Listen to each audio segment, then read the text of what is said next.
ഇതിപ്പോ ഇങ്ങനെ ഒരു പാവയിൽ ഇങ്ങനെ ഒരു കൂടോത്രം ചെയ്യാനായിട്ട് പറ്റും? എല്ലാവർക്കും ഉള്ള ഡൗട്ടാണത്. തീർച്ചയായിട്ടും ചെയ്യാൻ പറ്റും.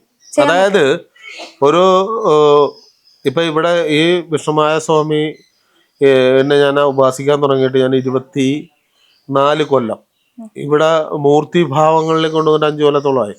മൂർത്തികളിലെ അതായത് വിഗ്രഹങ്ങളിലേക്ക് വന്നിട്ട് 5 കൊല്ലത്തോളമായി. അങ്ങനെ വർഷങ്ങൾ നമ്മൾ പഠിച്ചതും പല പാട്ടിൽ പഠിച്ചതുമായിട്ടുള്ള പല വിഷയങ്ങളിൽ ഓരോരുത്തർക്കും ഉണ്ടായ അനുഭവങ്ങളും കാര്യങ്ങളും ഉണ്ട്. ഇതിനകത്ത് ഇത് ആഭിചാരപരമായിട്ടുള്ള തകിട് എഴുതി കൊടുക്കുകയും അങ്ങനെയുള്ള ചില സ്ഥലങ്ങളുണ്ട്. അന്നേരം വിഷ്ണുമായയുടെ ഇതിപ്പോ ഞാൻ പറയുന്നുണ്ട്, ബിഗ് ബോസിനകത്ത് സാത്താ സേവയുണ്ട്.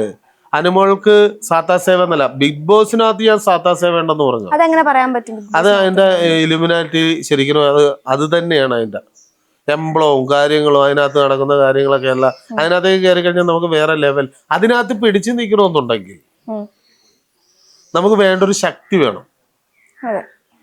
അനുമോള് കൂടോത്രം ചെയ്തതെന്നല്ല പറഞ്ഞ, അവക്ക് പിടിച്ചു നിൽക്കാൻ അവള് ബുദ്ധിപരമായിട്ട് ശക്തി ആർജിച്ചിട്ടുണ്ടെന്നാ പറഞ്ഞു.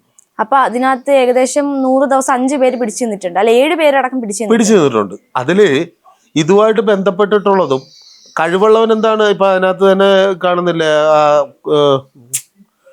വോട്ടിങ് തന്നെ മോഹൻലാൽ വോട്ടിങ് ഫുള്ളായിട്ട് പോകുന്ന മുമ്പ് തന്നെ സ്റ്റോപ്പ് ചെയ്തിട്ട് വിജയിനെ പൊക്കി. അന്നേരം അതൊക്കെ ശരിക്കും പറഞ്ഞു കഴിഞ്ഞാൽ മനസ്സിലാക്കേണ്ട കാര്യമാണ്. എന്ന് വെച്ച് കഴിഞ്ഞാൽ വോട്ടിങ് ശരിക്കും മറ്റേ പയ്യനായിരുന്നു, അനീഷായിരുന്നു ശരിക്കും ജയിക്കേണ്ടത്.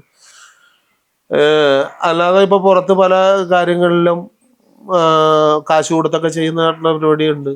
കാശ് കൊടുത്ത് എന്ത് കാര്യവും ചെയ്യാം, വോട്ടിങ്ങും ചെയ്യാം. ഇതേപോലെയുള്ള ശക്തിപരമായിട്ടുള്ള കാര്യങ്ങൾ നമുക്ക്